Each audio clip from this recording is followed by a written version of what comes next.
चलिए स्टार्ट करते हैं पीरियोडिक क्लासिफिकेशन ऑफ एलिमेंट्स का नेक्स्ट लेक्चर। और उससे पहले जान लेते हैं कि इससे पहले जो लेक्चर कंप्लीट हुआ है उसमें हमने कितना पार्ट इस चैप्टर का कवर कर लिया है। तो हिस्ट्री तक बच्चों हम कवर कर चुके हैं, मिडिल लीफ पीरियोडिक टेबल आप स्टडी कर चुके हो, मॉडर्न पीरियोडिक टेबल का जो कि काफ़ी अच्छा कंटेंट माना जाता है, स्टार्टिंग पार्ट जैसे जिस तरह से टेबल को किस तरह से डिफाइन किया गया है, अलग अलग ग्रुप के क्या नाम होते हैं और अलग अलग सीरीज़ जैसे कि ट्रांजिशन सीरीज़ मैंने आपको बताई, उसमें 3D series, 4D series, 5D series किस बेसिस पर ये नेमिंग की हुई है और किस तरह से ब्लॉक पीरियोडिक टेबल में डिफाइन किए गए हैं, ये सारा कंटेंट हमारा लास्ट क्लास में कवर हुआ। उसके बाद मैंने स्टार्ट किया था पीरियोडिक ट्रेंड, और पीरियोडिक ट्रेंड में सबसे पहले मैंने आपसे बात की थी इफेक्टिव न्यूक्लियर चार्ज की, Z इफेक्टिव की, जिसे हमने इस फॉर्मूला से रिप्रेजेंट किया था that Z effective is equal to Z minus sigma. Here sigma is considered as screening constant. Sigma को क्या माना जाएगा यहाँ पर, स्क्रीनिंग कांस्टेंट माना जाएगा, और Z क्या होगा, न्यूक्लियर चार्ज होगा, मींस न्यूक्लियस का अट्रैक्शन होगा। तो हमने क्या किया कि न्यूक्लियस से इलेक्ट्रॉन्स पर लगने वाले अट्रैक्शन में से हमने रिपल्शन के इफेक्ट को खत्म किया, तो जो ओवरऑल जो एवरेज अट्रैक्शन वहां पर ऑब्जर्व होगा उसे हम क्या बोलेंगे, इफेक्टिव न्यूक्लियर चार्ज बोलेंगे। तो इफेक्टिव न्यूक्लियर चार्ज का क्या रोल है, इससे आप ये बता सकते हो कि न्यूक्लियस का इस इलेक्ट्रॉन पर कितना होल्ड है।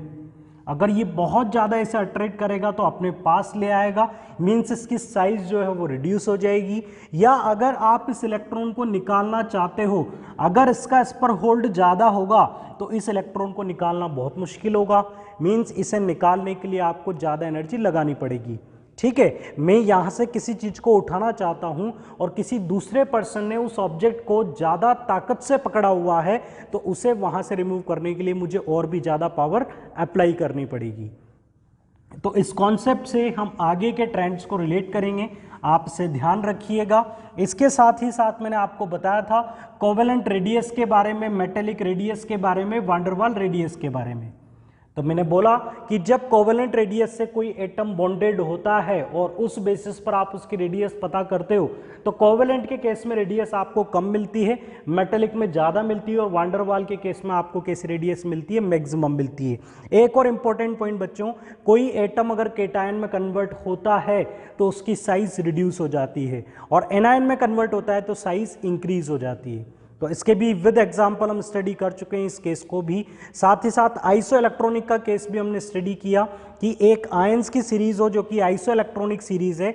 आइसो इलेक्ट्रॉनिक का मतलब कि सबका, आइसो इलेक्ट्रॉनिक का मीनिंग क्या होगा कि सब में नंबर ऑफ इलेक्ट्रॉन्स बराबर होंगे। तो हम Z इफेक्टिव से या नंबर ऑफ प्रोटॉन से डायरेक्ट कंपेयर कर सकते हैं कि उस आइसो इलेक्ट्रॉनिक सीरीज में स्मॉलेस्ट कौन होगा और लार्जेस्ट कौन होगा। तो ये था बच्चों लास्ट क्लास का कंटेंट, और मैंने आपको बोला था कि नेक्स्ट लेक्चर में हम स्टार्ट करेंगे पीरियोडिक टेबल में जो एलिमेंट्स का अरेंजमेंट है उनमें साइज किस तरह से वेरी करती है, मींस एटॉमिक साइज की बात की जाएगी top to bottom and left to right.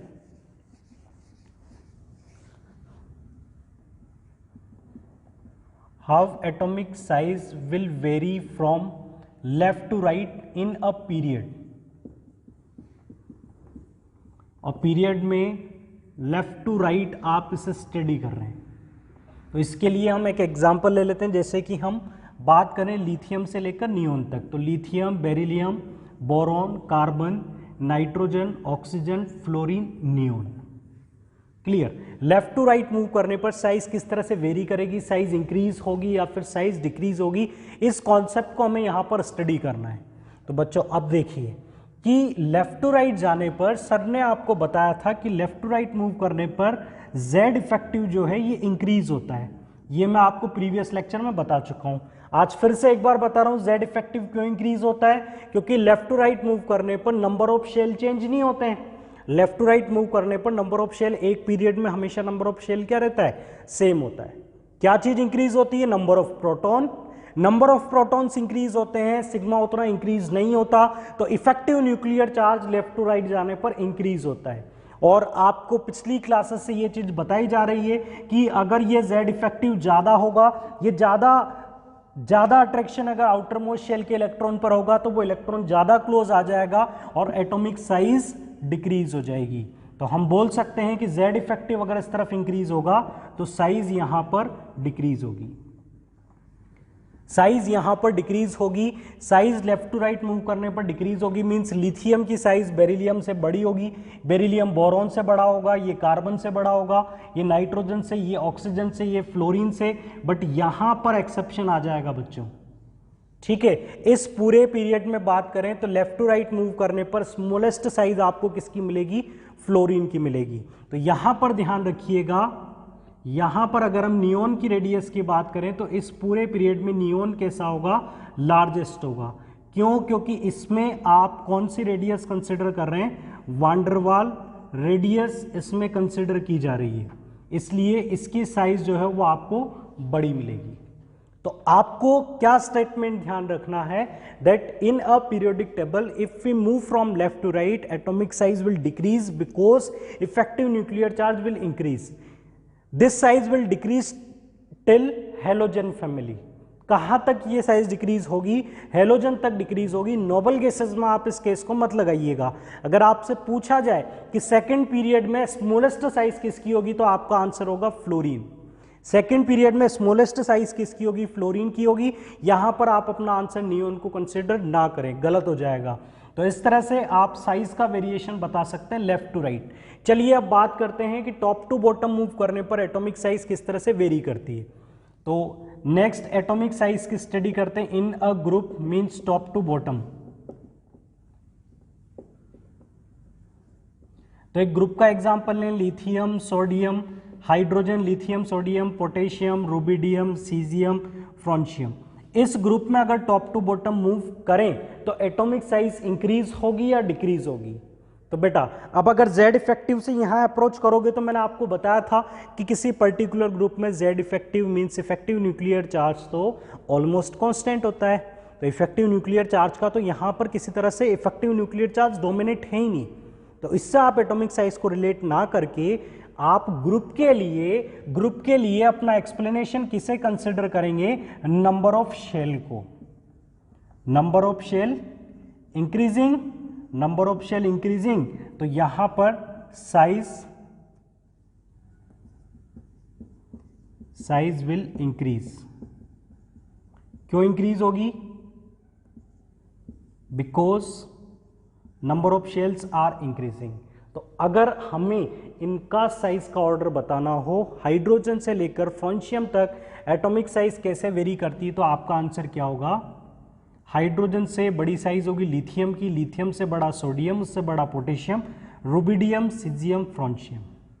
ठीक है, तो एटॉमिक साइज का ये सिंपल सा एक्सप्लेनेशन था that left to right move करने पर एटॉमिक साइज डिक्रीज होती है और टॉप टू बॉटम मूव करने पर एटॉमिक साइज इंक्रीज होती है। लेफ्ट टू राइट कहां तक इंक्रीज होती है, केवल हेलोजन्स तक डिक्रीज होती है। लेफ्ट टू राइट डिक्रीज होती है और हेलोजन तक डिक्रीज होती है और टॉप टू बॉटम मूव करने पर एटॉमिक साइज इंक्रीज होती है।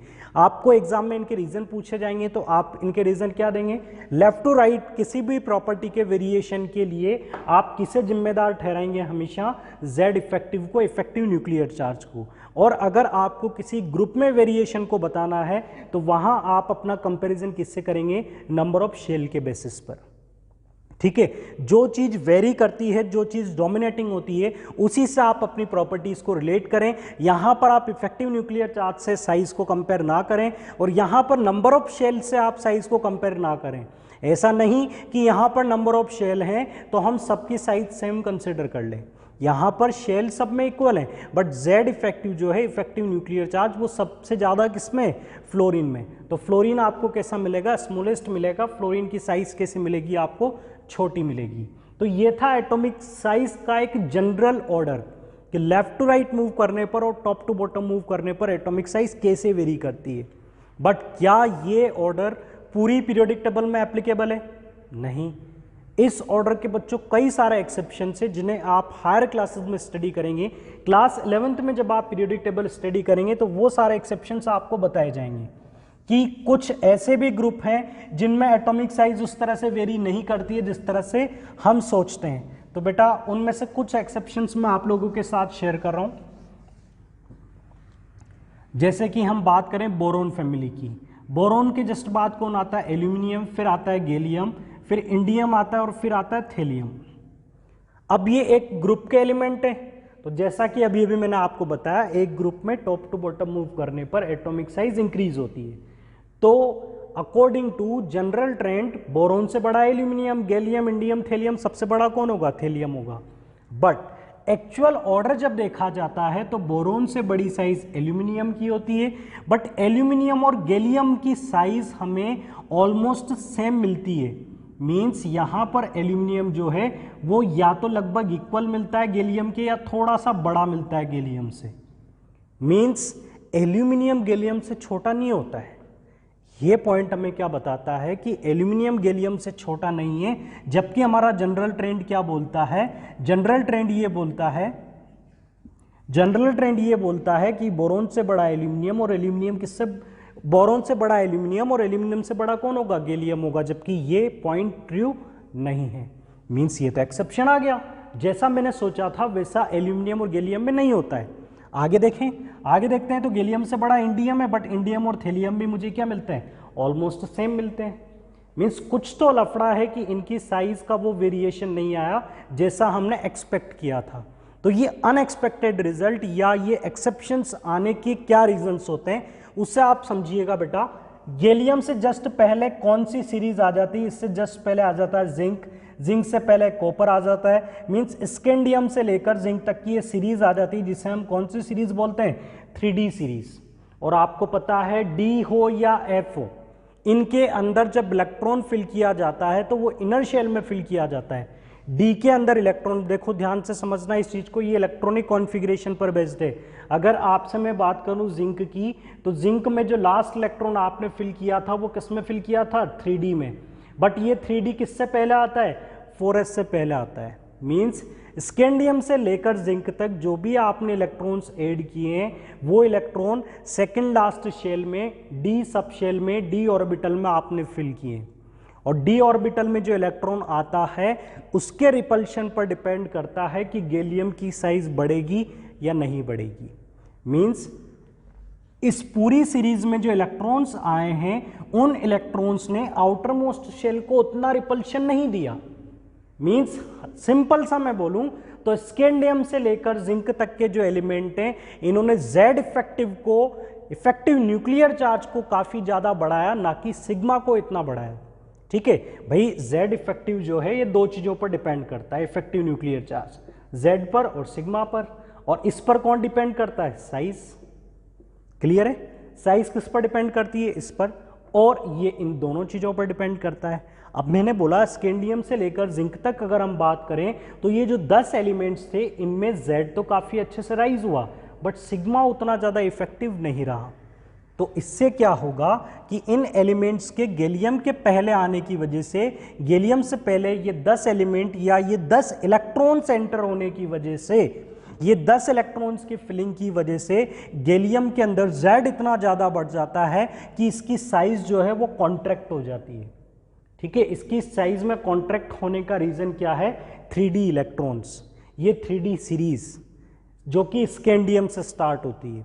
इसलिए इस कॉन्ट्रैक्शन को, गैलियम के साइज में रिड्यूस होने के कॉन्सेप्ट को हम क्या बोल देते हैं? स्कैंडाइड कॉन्ट्रैक्शन। ठीक है, ये इंपॉर्टेंट नहीं है, ये आपसे एग्जाम में नहीं पूछा जाएगा। ये आप 11th क्लास में स्टडी करेंगे कि एल्यूमिनियम और गैलियम में गैलियम की साइज जो है वो एल्यूमिनियम से छोटी या उसके लगभग इक्वल क्यों मिलती है। तो इसका रीजन क्या होगा बच्चों? इन 10 एलिमेंट्स का गैलियम से पहले आना, जिनमें प्रोटॉन तो न्यूक्लियस में डाला जाता है बट इनके जो इलेक्ट्रॉन्स होते हैं वो डी सबशेल में जाते हैं, जिनसे सिग्मा इतना ज़्यादा नहीं बढ़ता है बट जेड काफ़ी अच्छा बढ़ जाता है। इससे साइज में कॉन्ट्रैक्शन आ जाता है। जेड इफेक्टिव में, मींस इससे इसमें जाओगे तो जेड इफेक्टिव ऑलमोस्ट कांस्टेंट है, बट एल्यूमिनियम से गैलियम में कंपेयर करें तो गैलियम में जेड इफेक्टिव जो है वो हमें एक्सेप्शनली ज़्यादा मिल गया। तो गैलियम में इफेक्टिव न्यूक्लियर चार्ज ज़्यादा होगा तो फिर गैलियम की साइज क्या हो जाएगी? कॉन्ट्रैक्ट हो जाएगी, और इसे क्या बोला जाता है? स्कैंडाइड कॉन्ट्रैक्शन। ऐसे ही आगे आप देखेंगे तो इससे पहले आपको कौन सी सीरीज मिलेगी? Lanthanoid series. लैंथेनॉइड में इलेक्ट्रॉन्स किस में फिल किए जाते हैं? 4f में। इसमें इलेक्ट्रॉन किस में फिल किए जाते हैं? 4f में। f तो और बड़ा ऑर्बिटल है तो इसका तो जो शील्डिंग होगा, इसका जो सिग्मा होगा वो तो और कम होगा। तो ये भी क्या करेगा? जेड इफेक्टिव को एक्सेप्शनली बढ़ा देगा। तो इसलिए यहाँ पर भी फिर से साइज में आपको कॉन्ट्रैक्शन मिलेगा थीलियम की साइज में, जिसे हम क्या बोलेंगे, लेंथेनॉइड कॉन्ट्रैक्शन। इसे क्या बोला जाएगा, लेंथेनॉइड कॉन्ट्रैक्शन। तो ये दो कॉन्ट्रैक्शन है या ये दो एक्सेप्शन है जो आपसे पूछ लिए जाते हैं। ठीक है, ये जो कंटेंट मैंने आपको बताया ये एक्स्ट्रा कंटेंट है, इससे अगर नहीं समझ में आए तो बहुत ज़्यादा पढ़ने की ज़रूरत नहीं है। ठीक है, मीन्स यहाँ पर 3D सीरीज का आना तो Z का बहुत ज़्यादा बढ़ जाना, तो एक कॉन्ट्रैक्शन यहाँ मिलता है। यहाँ पर 4F सीरीज का आना मतलब लेंथेनॉइड्स का आना, क्योंकि 3D के बाद 4D यहाँ पर आएगी। तो अब इसमें गैलियम और इंडियम में तो कोई चेंज नहीं आया, एल्यूमिनियम और गैलियम में चेंज आया था, क्योंकि एल्यूमिनियम से पहले कोई सीरीज नहीं थी, गैलियम से पहले सीरीज है। अब इंडियम से पहले भी सीरीज है, बट वो तो गैलियम से पहले भी, तो दोनों में कोई वेरिएशन नहीं है। बट इंडियम और थैलियम में क्या डिफरेंस है, इंडियम और थैलियम में डिफरेंस है कि इन दोनों के बीच में लेंथेनॉइड इंट्रोड्यूस हुए हैं। लेंथेनॉइड किससे पहले इंट्रोड्यूस हुए हैं, थैलियम से पहले, इसलिए थैलियम के कौन अफेक्ट करेगा, लेंथेनॉइड अफेक्ट करेगा। इंडियम को कोई अफेक्ट नहीं करेगा, क्योंकि इंडियम से ऊपर पहले वही सिचुएशन थी जो इंडियम के साथ है। इंडियम से पहले सीरीज है, गैलियम से पहले सीरीज है, बट थैलियम से पहले सीरीज होने के साथ साथ लेंथेनॉइड भी है, इसलिए थैलियम में आपको क्या मिलेगा, लेंथेनॉइड कॉन्ट्रैक्शन मिलेगा। इस सीरीज के अंदर साइज कैसे वेरी करती है, आपसे डी ब्लॉक पर क्वेश्चन पूछे जा सकते हैं। 11th क्लास में आप स्टडी करेंगे कि डी ब्लॉक में स्कैंडियम से लेकर जिंक तक जाते हैं, तो ये मूवमेंट भी कैसा है, लेफ्ट टू राइट है, ये फ्लो भी कैसा होगा, लेफ्ट टू राइट होगा।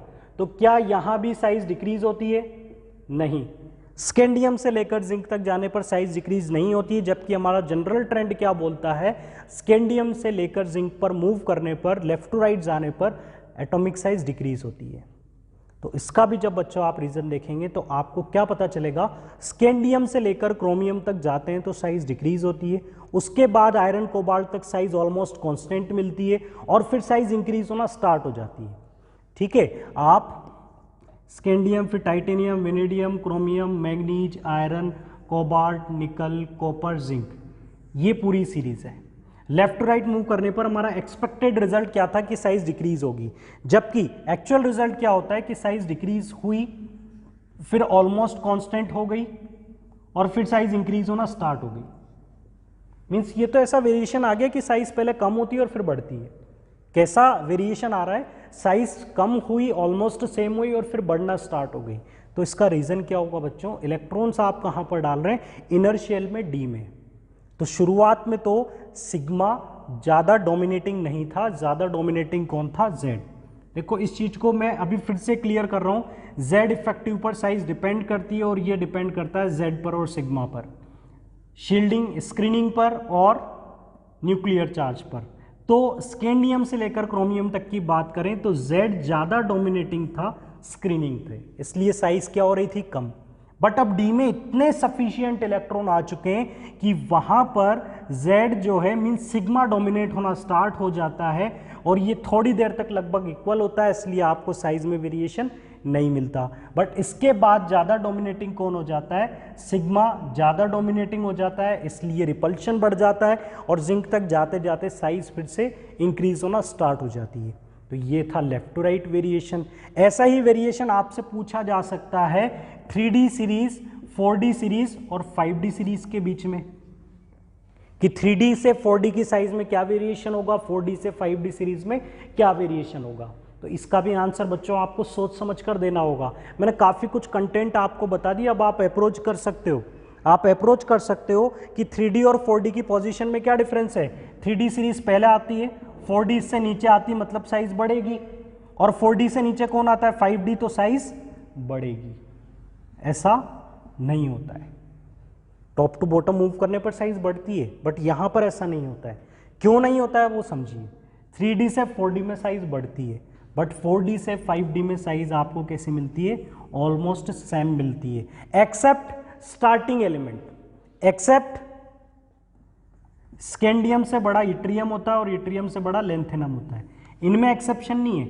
बाकी 3D, 4D, 5D में आपको ये एक्सेप्शन मिलेगा।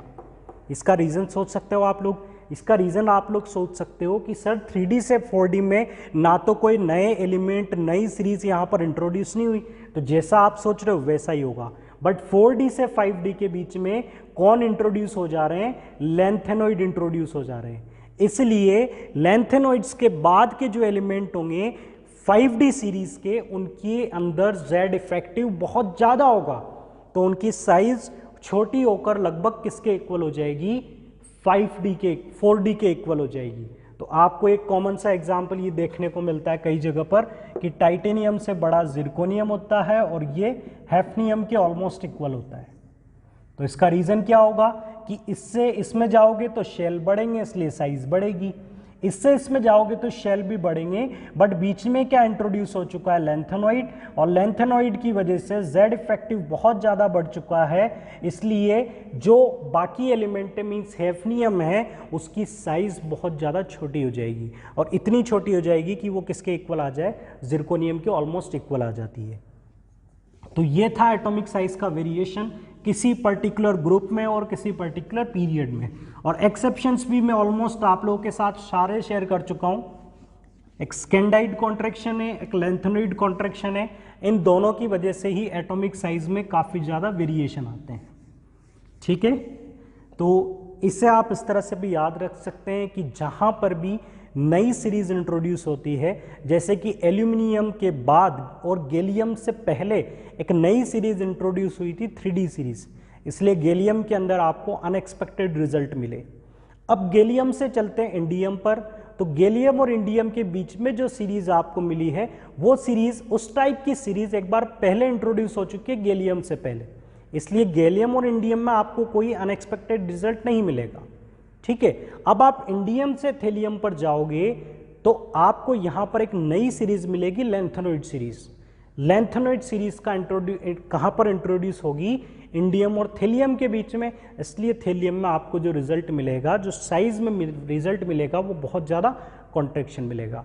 कॉन्ट्रैक्शन ही क्यों आ रहा है, कॉन्ट्रैक्ट ही क्यों हो रही है साइज, इसका रीजन क्या है कि ये जो सीरीज इंट्रोड्यूस हो रही है बीच में 3D और 4F, इनके अंदर इलेक्ट्रॉन्स किस में डाले जाते हैं, D और F में।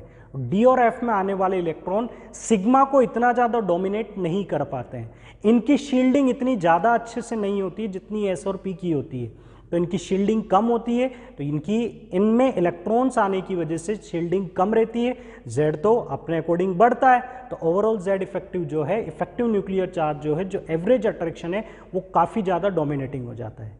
इसलिए इनके बाद जो एलिमेंट आपको मिलेंगे उनके अंदर इफेक्टिव न्यूक्लियर चार्ज बहुत ज़्यादा होगा और उनकी साइज आपको कैसी मिलेगी, छोटी मिलेगी।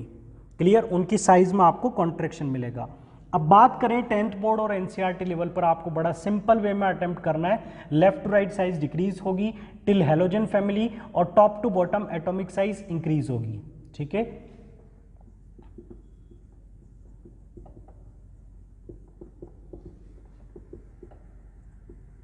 हेलोजन फैमिली, और बात करें atomic size top to bottom increases. Exceptions मैंने आपको बता दिए। ठीक है, पी ब्लॉक के एलिमेंट्स में एक्सेप्शन है, एस ब्लॉक में कोई एक्सेप्शन नहीं है, और डी ब्लॉक में काफ़ी सारे एक्सेप्शंस हैं। ठीक है, और एक्सेप्शन से केवल 3D सीरीज और 4D 4F सीरीज के आने की वजह से, स्कैंडियम सीरीज के आने की वजह से, और लैंथेनॉइड सीरीज के आने की वजह से। अब बात करते हैं अगली प्रॉपर्टी की। ठीक है, आपने ये इस प्रॉपर्टी में पता किया, इसका रीजन था नंबर ऑफ शेल बढ़े, और इसका रीजन था इफेक्टिव न्यूक्लियर चार्ज जो है वो साइज के इनवर्सली प्रोपोर्शनल है। तो इफेक्टिव न्यूक्लियर चार्ज बढ़ा इसलिए साइज कम हो गई। विद रीजन आप हर प्रॉपर्टी को समझना, क्योंकि एग्जाम में रीजन पूछे जाएंगे। एग्जाम में पूछा जाएगा कि फ्लोरीन लिथियम से छोटा क्यों है, इसका रीजन क्या है, तो आप बोलेंगे कि फ्लोरीन के अंदर इफेक्टिव न्यूक्लियर चार्ज बहुत ज़्यादा है एज कंपेयर टू लिथियम, इसलिए उसकी साइज क्या है, छोटी है। अब सेकेंड प्रॉपर्टी की बात करते हैं बच्चों, वो है आयोनाइजेशन एनर्जी।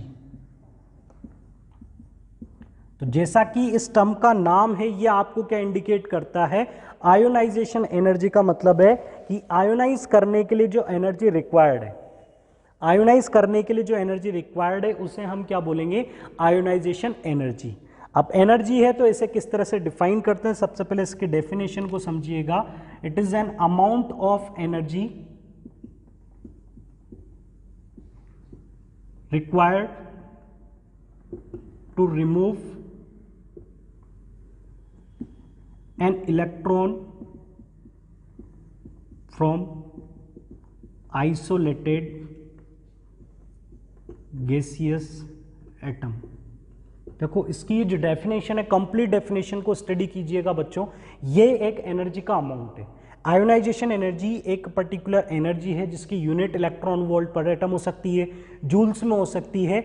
ये एनर्जी कैसी एनर्जी होती है? रिक्वायर्ड एनर्जी होती है। और आपको पता होना चाहिए कि रिक्वायर्ड एनर्जी को हम क्या बोलते हैं, उस प्रोसेस को हम क्या बोलते हैं? एंडोथर्मिक प्रोसेस बोलते हैं।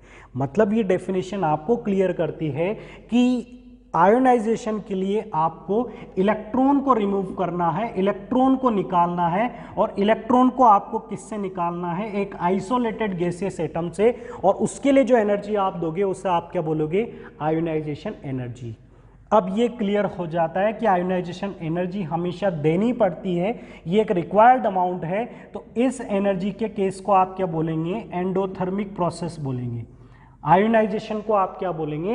एंडोथर्मिक प्रोसेस बोलेंगे। किसी से इलेक्ट्रॉन निकालना है तो वो प्रोसेस हमेशा कैसा रहेगा? एंडोथर्मिक होगा। क्लियर? अब आगे की डेफिनेशन रीड करते हैं। From an isolated gaseous atom, इसका मीनिंग क्या है? अगर आपने एक एटम लिया और उसकी स्टेट है सॉलिड स्टेट और आपने उससे एक इलेक्ट्रॉन निकाला, तो यहां पर इसे आप आयोनाइजेशन एनर्जी नहीं बोलेंगे। आयोनाइजेशन एनर्जी कब एप्लीकेबल है? जब इस एटम की स्टेट कौन सी हो? गैस स्टेट हो। सॉलिड स्टेट के लिए अगर आप इलेक्ट्रॉन निकाल रहे हो तो उसे आप आयोनाइजेशन एनर्जी डिफाइन नहीं कर सकते। तो इसके लिए जो एनर्जी एप्लीकेबल है उसे आप आयोनाइजेशन एनर्जी कंसिडर नहीं करेंगे। आयोनाइजेशन एनर्जी कब कंसिडर होगी? पहले आप इसे गैस स्टेट में लेकर जाएंगे, फिर इससे जो इलेक्ट्रॉन निकलेगा, जो एनर्जी लगेगी, यहां इस ड्यूरेशन में जो एनर्जी आप दोगे उसे क्या बोला जाएगा? आयोनाइजेशन एनर्जी बोला जाएगा। डायरेक्ट यहां से अगर आप यहां कन्वर्ट हो रहे हो तो इस पाथ को आयोनाइजेशन एनर्जी वाला पाथ कंसिडर नहीं करेंगे। ठीक है? गैसियस एटम क्लियर हुआ। मतलब सर ये बोलना चाहते हैं कि अगर एटम गैसियस स्टेट में होगा तो आप जो एनर्जी दोगे इलेक्ट्रॉन निकालने के लिए उससे क्या बोलोगे? Ionisation energy. चलिए अब आइसोलेटेड का मीनिंग भी समझ लेते हैं। तो आइसोलेटेड क्या रिप्रेजेंट करता है? आइसोलेटेड रिप्रेजेंट करता है कि जिस एटम से आप इलेक्ट्रॉन निकाल रहे हो वो आइसोलेट होना चाहिए। आइसोलेट होने का मतलब वो बिल्कुल फ्री होना चाहिए, अदर एलिमेंट्स के साथ वो कंबाइंड ना हो, बिल्कुल इंडिपेंडेंट एक आइसोलेटेड होता है। उस गैसियस एटम से इलेक्ट्रॉन निकालने के लिए जो एनर्जी रिक्वायर्ड होगी that is known as ionisation energy. Is it clear? Isolated का मीनिंग मीन्स वो जो एटम है वो इंडिपेंडेंट हो, वो किसी दूसरे एटम के साथ कंबाइंड ना हो, फ्री एटम हो, और उससे गैसियस स्टेट से जो इलेक्ट्रॉन आप निकालोगे, जो एनर्जी आप दोगे उसे आप क्या बोलोगे? Ionisation energy. क्लियर? तो हम बोल सकते हैं कि सपोज कीजिए एक्स कोई गैसियस स्टेट में आइसोलेटेड एटम है जो किसी के साथ कंबाइंड नहीं है, इससे आपने एक इलेक्ट्रॉन निकाला तो ये कन्वर्ट होगा x1 प्लस में, और इस प्रोसेस के लिए जो एनर्जी आप दोगे उसे आप क्या बोलोगे? Ionisation energy. और इससे हम रिप्रेजेंट करेंगे IE से, इसे हम रिप्रेजेंट करेंगे IE से। ठीक है? अब आयोनाइजेशन एनर्जी के ट्रेंड हमें स्टडी करने कि लेफ्ट टू राइट मूव करने पर आयोनाइजेशन एनर्जी कैसे वेरी करती है और टॉप टू बॉटम मूव करने पर आयोनाइजेशन एनर्जी कैसे वेरी करती है। बट उससे पहले हम कंपैरिजन करते हैं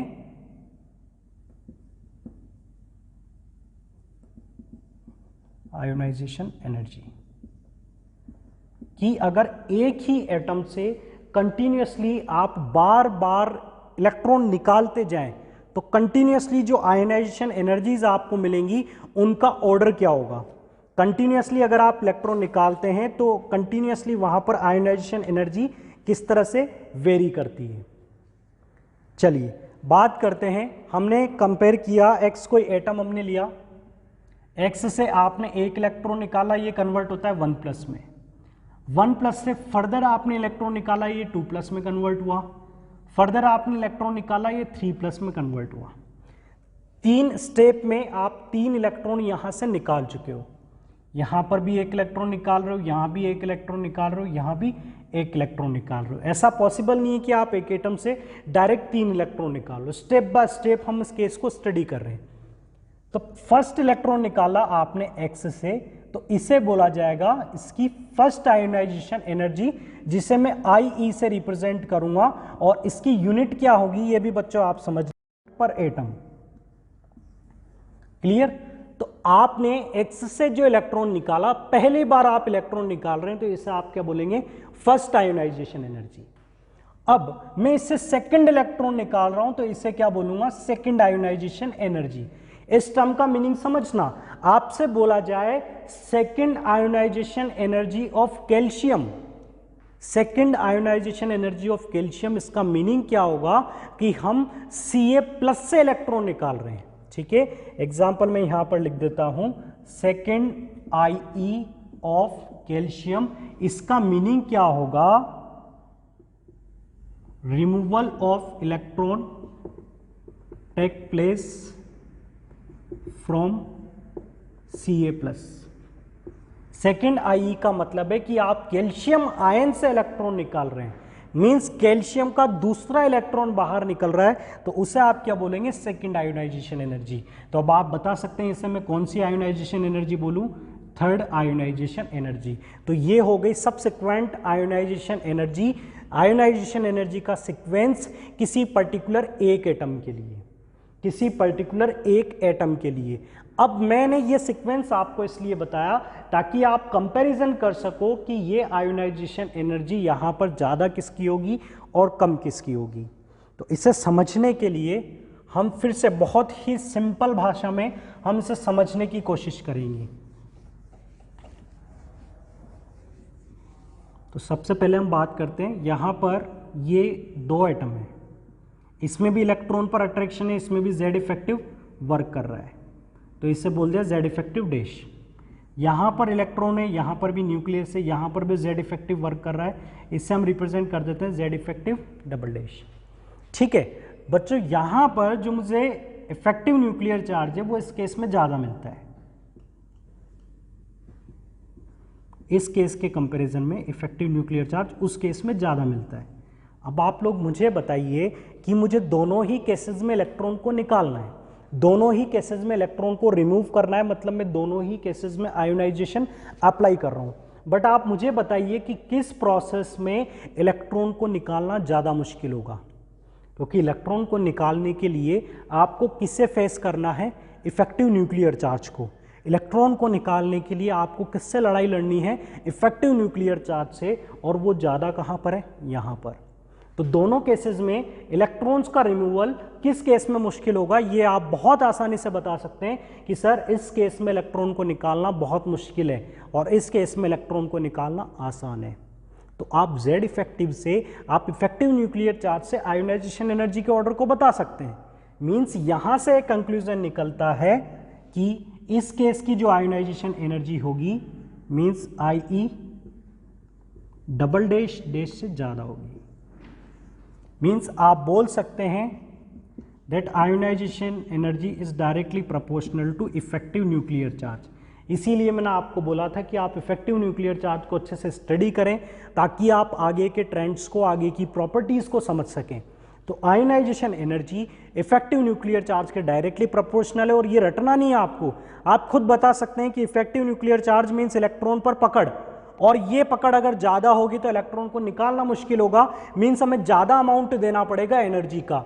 अब ये केस तो आप स्टडी कर चुके हैं कि इन सबके अंदर किस में इफेक्टिव न्यूक्लियर चार्ज ज़्यादा होगा।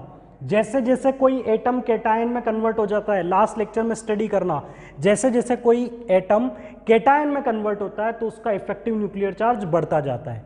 तो यहाँ पर सबसे ज़्यादा इफेक्टिव न्यूक्लियर चार्ज किस केस में होगा, X3+ में, और सबसे कम किस केस में होगा, इसमें। तो अगर इस तरफ मूव कर रहे हैं, Z इफेक्टिव राइज हो रहा है, तो फिर यहाँ पर थर्ड आयोनाइजेशन एनर्जी सेकंड से ज़्यादा होगी और सेकंड जो है वो फर्स्ट से ज़्यादा होगी। ये हमेशा ध्यान रखिएगा बच्चों, always IEN is greater than IEN-1। ठीक है, next ionization energy previous ionization energy से हमेशा ज़्यादा होती है, IE2 IE1 से हमेशा ज़्यादा होगा। मीन्स एक इलेक्ट्रॉन निकलने के बाद दूसरा इलेक्ट्रॉन निकालना और मुश्किल होता है।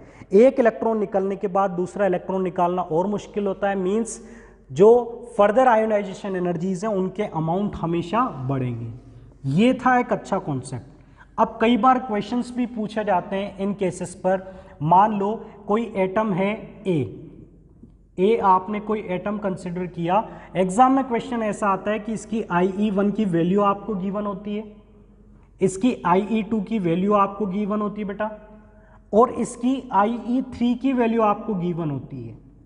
ठीक है, IE1 से IE2 ज़्यादा होता है, बट IE3 की जो वैल्यू होती है वो IE2 से बहुत ज़्यादा होती है।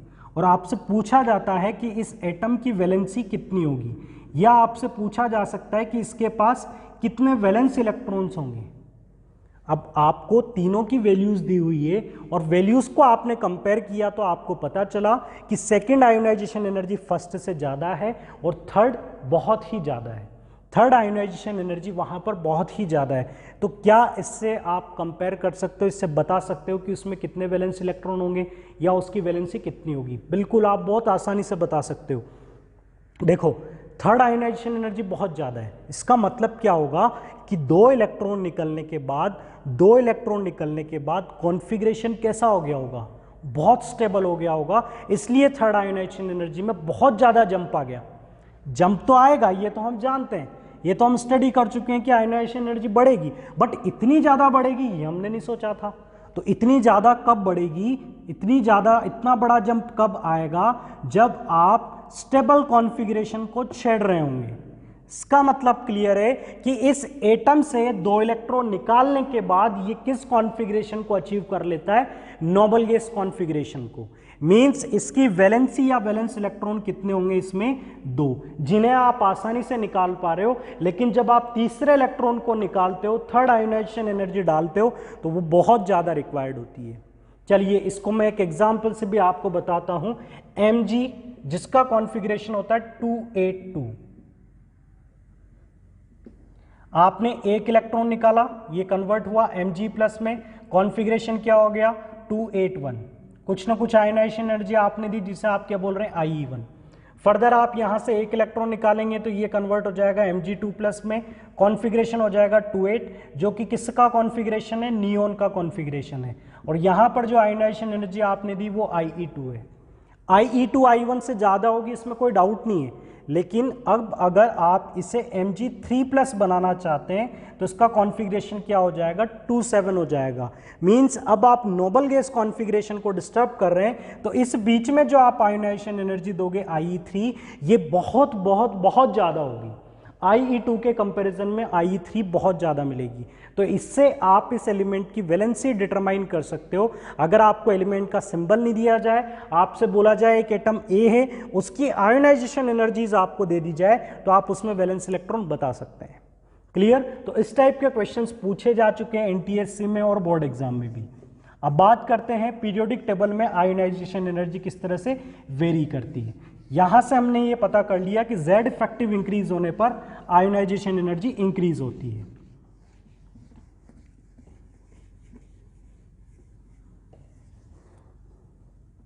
IE इन अ पीरियड, जिसमें आप स्टडी करेंगे left to right in a group, और ग्रुप में आप स्टडी करेंगे टॉप टू बॉटम, कैसे वेरी करती है। तो अब आप बता सकते हैं कि लेफ्ट टू राइट मूव करने पर इफेक्टिव न्यूक्लियर चार्ज बढ़ता है, साइज जो है ये डिक्रीज होती है।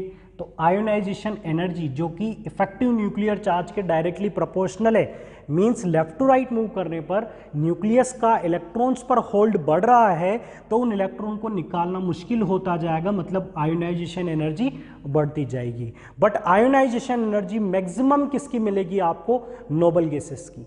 ठीक है, इसका कोई एक्सेप्शन नहीं है। Left to right ionization energy बढ़ती है, चाहे आप नोबल गैस तक चले जाएं या आप हेलोजन तक जाएं, आपको आयोनाइजेशन एनर्जी बढ़ती हुई मिलेगी। साइज में एक्सेप्शन था कि साइज कहाँ तक डिक्रीज हो रही थी? हेलोजन्स तक, क्योंकि नोबल गैसेस में आप वांडर वाल रेडियस को कंसिडर करते हो, तो ionisation energy left to right increase होगी। चलिए, ये सिंपल था। अब बात करें top to bottom in a group. एक ग्रुप में आपको Z इफेक्टिव तो देखना ही नहीं है, आपको किससे स्टडी करना है? नंबर ऑफ शेल को। और नंबर ऑफ शेल क्या हो रहे हैं, इंक्रीज हो रहे हैं, साइज क्या हो रही है, इंक्रीज हो रही है। मींस इलेक्ट्रॉन्स पर जो होल्ड है वो कमजोर होता जा रहा है क्योंकि साइज क्या होती जा रही है, बड़ी होती जा रही है। तो इलेक्ट्रॉन को निकालना आसान होगा, तो आयोनाइजेशन एनर्जी क्या होगी, कम होगी। जैसा कि मैं आपको स्टार्टिंग से बोलते हुए आ रहा हूं, लेफ्ट टू राइट आप अपना आंसर इफेक्टिव न्यूक्लियर चार्ज से दें और टॉप टू बॉटम के लिए आप अपना आंसर, अपना ट्रेंड नंबर ऑफ शेल से डिफाइन करें। तो नंबर ऑफ शेल जहां पर बढ़ेंगे वहां साइज बढ़ेगी, जहां साइज बड़ी होगी means size is always inversely proportional to ionization energy. जहां पर साइज आपको छोटी मिलेगी वहां आयोनाइजेशन एनर्जी ज़्यादा है और जहां साइज बड़ी है वहां पर आयोनाइजेशन एनर्जी कम है। तो इस तरह से आपको आयोनाइजेशन एनर्जी का ट्रेंड बताना है। अब हम बात करते हैं एक एग्जांपल की, लिथियम से लेकर स्टार्ट करते हैं नियोन तक आयोनाइजेशन एनर्जी किस तरह से वेरी करती है।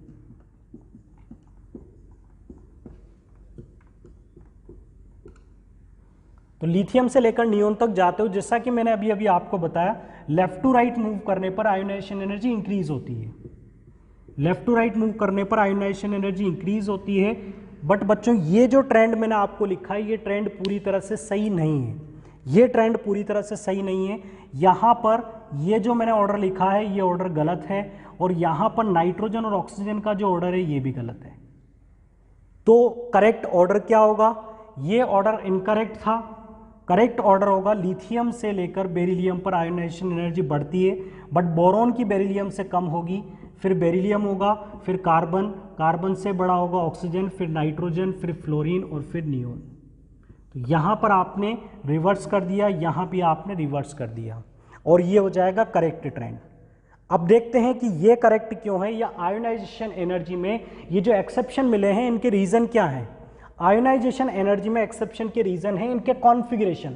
आयोनाइजेशन एनर्जी के एक्सेप्शन को स्टडी करने के लिए आप इलेक्ट्रॉनिक कॉन्फ़िगरेशन को देखो, इलेक्ट्रॉनिक कॉन्फ़िगरेशन को देखो, आप एटम की साइज को देखो, ये दो ही आयोनाइजेशन एनर्जी को एक्सप्लेन कर पाते हैं। तो इलेक्ट्रॉनिक कॉन्फ़िगरेशन अगर हम देखें तो बेरिलियम और बोरॉन, बेरिलियम का कॉन्फ़िगरेशन क्या होता है 1s2 2s2, इसका कॉन्फ़िगरेशन क्या होता है 1s2 2s2 2p1। ठीक है, साइज के अकॉर्डिंग, साइज के अकॉर्डिंग बोरॉन की साइज कम थी, बोरॉन की साइज कम थी, बट इलेक्ट्रॉन हमने किससे निकाला, बोरॉन में इलेक्ट्रॉन p से निकाला है और इसमें इलेक्ट्रॉन आपने s से निकाला है। और SPDF में अगर बात करें साइज में ज्यादा वेरिएशन नहीं है तो S से इलेक्ट्रॉन निकालना ज्यादा मुश्किल है एज कंपेयर टू P। इसे बोला जाता है पेनिट्रेशन इफेक्ट। तो S से इलेक्ट्रॉन निकालना ज्यादा मुश्किल होगा एज कंपेयर टू P। या आप इसे ऐसा भी बोल सकते हैं ये स्टेबल कॉन्फ़िगरेशन है, ये कम स्टेबल है। यहां पर साइज का फैक्टर ज्यादा डोमिनेटिंग नहीं है, यहां पर ज्यादा डोमिनेटिंग कौन है, इलेक्ट्रॉनिक कॉन्फ़िगरेशन। फिर से सुनिएगा बच्चों, बेरिलियम और बोरॉन में हमने साइज को इग्नोर किया और इलेक्ट्रॉनिक कॉन्फ़िगरेशन को देखकर अपना आंसर दिया, क्योंकि साइज ज्यादा डोमिनेटिंग नहीं थी। साइज में मानता हूं कि यहां पर बोरॉन की साइज छोटी है, बट यहां पर अपना आंसर आपको साइज से नहीं देना है, यहां पर अपना आंसर हमने किससे दिया, इलेक्ट्रॉनिक कॉन्फ़िगरेशन से। तो ये केस आपको याद रखने पड़ेंगे कि कहां कहां पर आप इलेक्ट्रॉनिक कॉन्फ़िगरेशन से आंसर दे रहे हो। तो यहां पर ये स्टेबल है और S से इलेक्ट्रॉन निकल रहा है जो कि ज्यादा मुश्किल है, तो यहां पर करेक्ट ऑर्डर क्या होगा, बेरिलियम की IE बोरॉन से ज्यादा होगी। तो सिमिलरली नाइट्रोजन और ऑक्सीजन में भी कंपेयर करें, नाइट्रोजन ऑक्सीजन, नाइट्रोजन का configuration 1s2 2s2 2p3, oxygen का configuration 1s2 2s2 2p4। Clear, दोनों में इलेक्ट्रॉन P से निकाला जा रहा है, दोनों में इलेक्ट्रॉन P से निकाला जा रहा है और साइज देखी जाए तो ऑक्सीजन की साइज स्मॉल है, तो आयोनाइजेशन एनर्जी किसकी ज्यादा लगती है, ऑक्सीजन की। बट एक्चुअल में आयोनाइजेशन एनर्जी नाइट्रोजन की ज्यादा है। तो यहां पर भी हमने साइज को नहीं देखा, इसका मतलब यहां पर भी सर अपना आंसर साइज से नहीं दे रहे हैं, तो फिर किस बेसिस पर दे रहे हैं। तो यहां पर मैंने अपना आंसर दिया दैट 2p3 स्टेबल। और ये स्टेबल क्यों है, क्योंकि ये हाफ फिल्ड है। हाफ फील्ड का मतलब P की कैपेसिटी कितनी होती है, 6 इलेक्ट्रॉन्स की होती है, और P में अगर 3 भरोगे तो ये भी क्या होगा, स्टेबल कॉन्फ़िगरेशन होगा। तो किसी सबशेल की जितनी कैपेसिटी अगर आपने उससे आधे इलेक्ट्रॉन उसमें रखे हुए हैं तो उसे भी एक स्टेबल कॉन्फ़िगरेशन कंसिडर किया जाता है बिकॉज ऑफ सिमेट्रिसिटी। तो P3 जिसे बोला जाता है हाफ फील्ड स्टेबल कॉन्फ़िगरेशन, इसकी वजह से नाइट्रोजन से इलेक्ट्रॉन निकालना ऑक्सीजन के कंपैरिजन में मुश्किल है, इसलिए नाइट्रोजन ऑक्सीजन के साथ अपना प्लेस चेंज कर लेता है। तो ये था बच्चों एक अच्छा रिजल्ट कि लेफ्ट टू राइट मूव करने पर आयोनाइजेशन एनर्जी कैसे वेरी करती है और कहाँ कहाँ पर आपको एक्सेप्शन स्टडी करने को मिलते हैं। तो बच्चों ऐसे ही एक्सेप्शन आपको डी ब्लॉक में भी मिलेंगे और भी कई सारे एलिमेंट्स में मिलेंगे, बट आप इतना भी आयोनाइजेशन एनर्जी को स्टडी कर लेते हैं तो ये आप लोगों के लिए मोर देन सफिशिएंट रहेगा। ठीक है, ये हमने एक्स्ट्रा कंटेंट स्टडी किया था। एनसीईआरटी में आयोनाइजेशन एनर्जी का ज़्यादा डिस्कशन बिल्कुल भी नहीं है। यहाँ पर सिंपल ट्रेंड भी अगर आप पढ़ लें एनसीईआरटी के लिए तो वो सफिशिएंट है कि लेफ्ट टू राइट आई बढ़ती है और top to bottom I decrease होती है। अब नेक्स्ट लेक्चर में हम स्टडी करेंगे कि आयोनाइजेशन एनर्जी के कम या ज़्यादा होने से कौन कौन सी प्रॉपर्टीज़ अफेक्ट हो सकती हैं और कौन कौन से ट्रेंड्स आप डिफाइन कर सकते हैं, वो हम स्टडी करेंगे नेक्स्ट लेक्चर में। So students, thank you very much for watching this lecture.